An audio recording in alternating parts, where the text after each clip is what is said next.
Bonsoir et bienvenue dans l'Odyssée du Samouraï 2000 qui célèbre les 40 ans du club Manceau, un club que vous connaissez tous à travers ses résultats bien évidemment sur le plan national et international avec un fort esprit de combatif on va dire. Et c'est ce dont nous allons parler ce soir avec des personnages que vous connaissez aussi, des personnages, on va dire c'est du lourd ce soir si vous me permettez l'expression. Il y a du Dan sur le plateau parce que je suis content d'accueillir Thierry Loison. Bonsoir. Bonsoir. Ex-entraîneur national et 7e Dan de judo. Aux côtés de Didier Moreau, 8e Dan de karaté. Oui, mais pour moi ça. C'est pas grave, les Dan sont faits, les ceintures sont faites pour tenir le pantalon. Voilà, et cofondateur, c'est bien dit, cofondateur du Samouraï 2000, tout comme Philippe Lomo, bien évidemment. 8e Dan, Philippe, c'est ça ? Également, oui. Et David Hamelin, qui est enseignant de kendo, Aiko, c'est ça ? Iaido. Iaido. On en parlera justement. La preuve, c'est que je ne connais pas bien la discipline. Ce sera l'occasion. Voilà. Philippe, justement, on va commencer par évoquer le sujet dont nous allons parler, bien évidemment, un esprit martial. Est-ce que vous pouvez nous raconter, nous faire un peu la genèse de cette histoire, savoir un peu justement comment tout ça, la création des différentes disciplines ou sections ? Oui, le premier art martial effectivement enseigné aux samouraïs, c'était le karaté-do. Nous avons tout de suite enchaîné avec une création d'une section de taijitsu. Là, c'est plus axé sur la self-défense, et à l'époque, surtout à destination des féminines. Puis, progressivement, nous avons eu l'occasion de créer une section de kendo, suite à un stage de découverte. Un de nos élèves avait vraiment aimé la pratique, et on a décidé de lui offrir sa formation au niveau national, et après, il a ouvert une section de kendo qui perdure encore aujourd'hui. Ouais. Ensuite, les arts martiaux chinois, donc kung-fu, tai chi, qigong. Et puis aussi une section de judo, d'aïkido, un d'aïkido avec monsieur Alain Courbe, un grand monsieur des arts martiaux bien connu dans le département. Et puis là, tout dernièrement, le Krav Maga. Avec toujours cette notion de l'importance du niveau de l'enseignement. Ça, c'est vraiment très important, et l'enseignant doit vraiment être en adéquation avec les valeurs du samouraï. Didier, je vous passe la main pour nous parler un petit peu, savoir comment coexistent justement toutes ces disciplines sous un même toit, justement, au samouraï. Alors, il n'y a pas trop de difficultés, puisqu'on est tous, il y a tous un code, le code du Bushido, le code des samouraïs, donc on est tous mus par les mêmes valeurs, la même philosophie, donc il n'y a aucun problème pour bosser ensemble, pour avoir les mêmes critères de choses qu'il faut respecter. Donc c'est pour ça qu'on s'entend toujours très très bien, et comme on a toujours vu les arts martiaux comme outil du développement de la personnalité, quel que soit l'outil, à partir du moment qu'il est bien enseigné, c'est la même chose. Donc il n'y a pas de problème de hiérarchie, voilà, on a toujours des enseignants de haut niveau et on travaille tous en harmonie, à tel point c'est qu'on croise les publics très souvent. Donc on fait de temps en temps du kendo, du iaido, on va au Krav Maga, ils viennent chez nous. C'est vraiment un esprit d'ouverture et c'est ce qui caractérise le samouraï. Un esprit martial, on en parle justement avec nos grands témoins.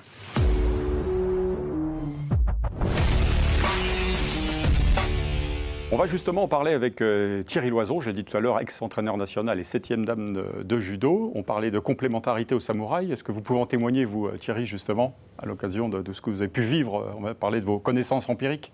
Alors, complètement, et je vais reprendre les propos de M. Awazu, maître Awazu, qui est venu au Samouraï 2000. Il disait, en s'adressant à moi, si bon camarade, judo, karaté, pas nécessaire.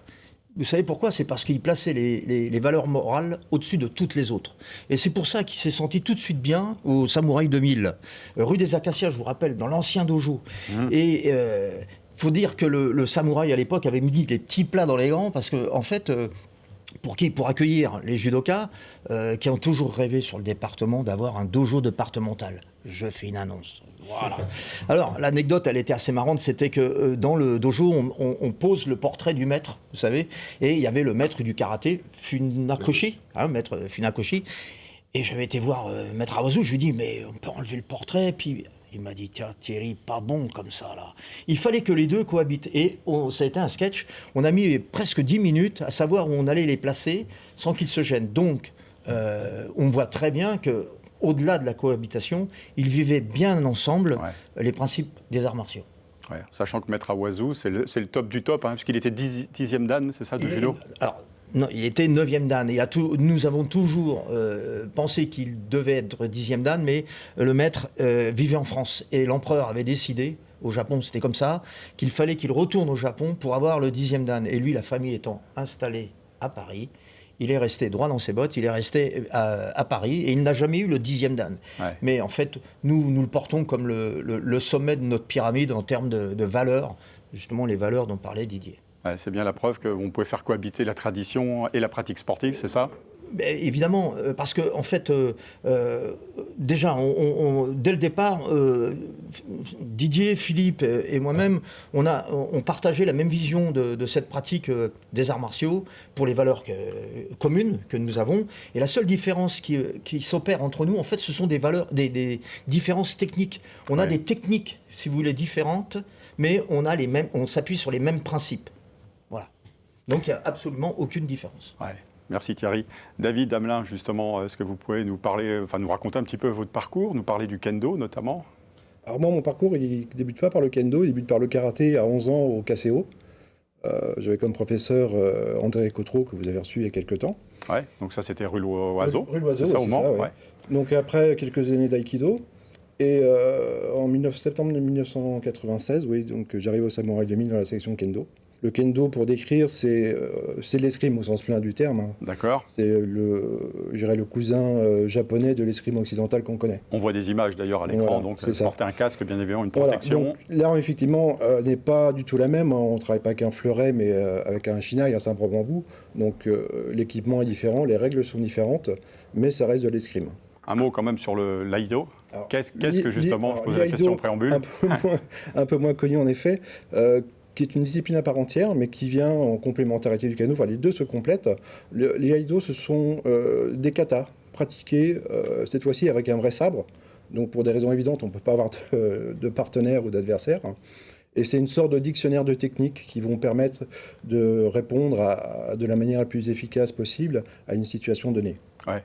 Est-ce que c'est on parle en anglais, mais c'est une discipline qui est un peu bankable aussi en ce moment ? Vous avez, Il est vrai que ce qu'on appelle le soft power japonais fait beaucoup la promotion du kendo et du iaido. Et beaucoup de gens aussi viennent, de par cette sous-culture japonaise, nous voir et attendent parfois des choses spectaculaires, mais découvrent des choses très techniques et restent justement pour ça, et aussi pour l'esprit qui règne au Samouraï 2000. Ouais. Merci David. Thierry, je reviens un petit mot avec vous parce qu'on vous a connu dans le département comme sportif, comme judoka de premier plan. Vous avez été après entraîneur national. Quel regard vous portez justement sur le Samouraï 2000, vous qui avez un regard, on va dire, à l'échelon national par rapport à tous les clubs qui peuvent exister ? Alors bien sûr, vous êtes plus à même de parler de judo, mais là, on reste dans les arts martiaux quand même. Oui. Moi, ce qui m'a le plus marqué, c'est qu'en fait, le Samouraï 2000 est resté dans son sillon. C'est-à-dire qu'il a su conserver la tradition, alors bien sûr en dehors de toutes les modes, et le fait de pouvoir conjuguer justement et la tradition et le sport de haut niveau prouve que c'est resté comme ça en fait. C'est la marque de fabrique du Samouraï 2000. Ouais.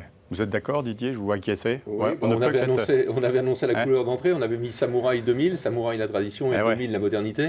Donc, je suis heureux de l'entendre et que c'est se confirmer par des très hauts gradés, des gens qui ont une voix qui porte pour dire qu'on a essayé de rester dans nos critères, dans nos valeurs. Voilà, on en est fiers. Maintenant, c'est un travail d'équipe. Ouais. C'est pas qu'une personne, c'est plein de personnes qui ont participé dans le même. Et voilà, on a donné un peu le là. Mais c'est toujours très, très intéressant et sympa. Ouais. Dernière question, Thierry. Vous êtes revenu en Sarthe, vous habitez au Mans. Pour tous ceux qui vous retrouvent avec plaisir ce soir à l'occasion, qu'est-ce que vous pratiquez toujours, le judo ? Alors, je fais beaucoup de vélo en ce moment pour me mettre en forme, pour revenir. Alors, au judo, bien sûr, mais on a toujours nourri l'espoir de pouvoir un jour créer une section judo au Samouraï 2000. Pourquoi pas ? Un équipier de choc. Hein. On en reparlera, j'espère, une prochaine édition, un prochain reportage. Bon, merci monsieur. On se retrouve justement tout de suite pour la troisième partie, parler du Zanshin.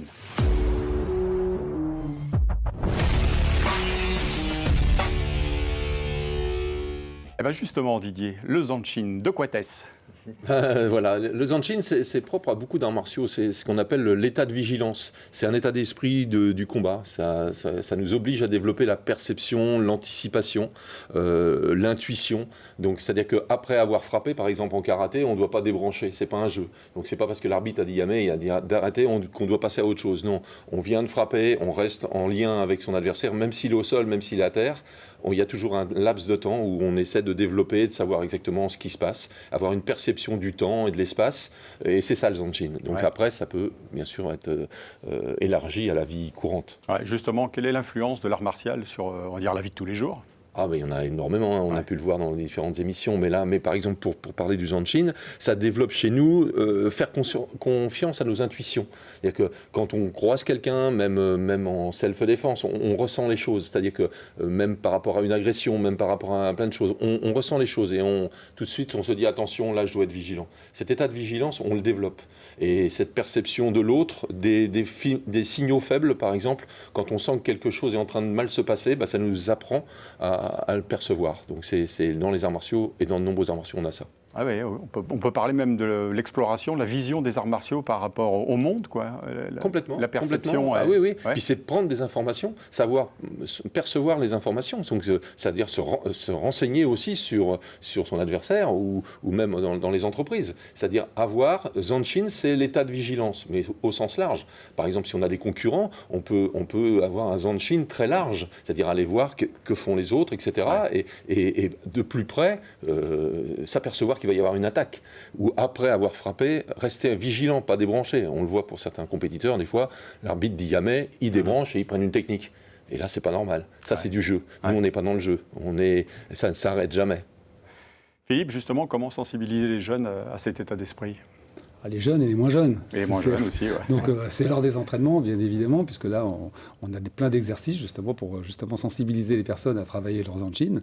Le Zanshin, c'est vigilance, c'est travailler aussi en harmonie et en concentration, hein, mais surtout l'harmonie aussi, ça c'est important. On a plein d'exercices en karaté, de combats codifiés, où là, on doit vraiment travailler en harmonie, et dès que l'un des deux se relâche, automatiquement, ça casse l'exercice, et ça peut même être dangereux. Donc ça incite chacun à être vraiment concentré du début jusqu'à la fin. Ouais. Thierry, justement, le Zanshin, ça vous parle ? Bien sûr, complètement.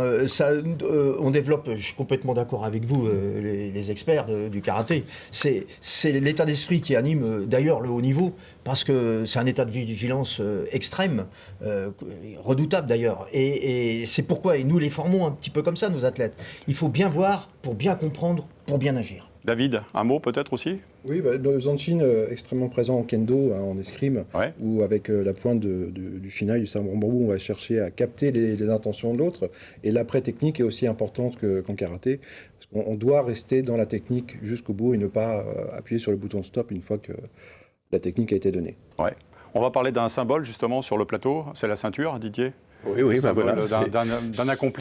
D'un aboutissement, d'un accomplissement, on va dire ? Oui, on le voit comme ça au démarrage. On veut tous, quand on commence les arts martiaux, quels qu'ils soient, devenir ceinture noire. Bien sûr, c'est l'aboutissement, mais après, on s'aperçoit que c'est le début.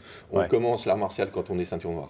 C'est blanc, jaune, orange, vert, bleu, marron noir, c'est ça. Voilà, et après, il y a des danes. Et là, on voit que même les ceintures noires deviennent blanches. Et c'est ce qu'on veut, parce qu'on veut toujours apprendre. On veut redevenir débutant. Avoir la pureté du débutant, qui ne pense plus, qui agit. Et le très haut niveau, c'est vraiment de redevenir débutant et être en quelqu'un qui a un niveau, mais qui fait qu'apprendre. Et c'est ça le symbole de la ceinture. Bon, merci messieurs, c'est sur cette belle note d'espoir qu'on se quitte. Merci d'y avoir participé. Quant à nous, on se retrouve dans 2 semaines pour un nouveau numéro de l'Odyssée du Samouraï 2000. Bonne fin de soirée. Au revoir.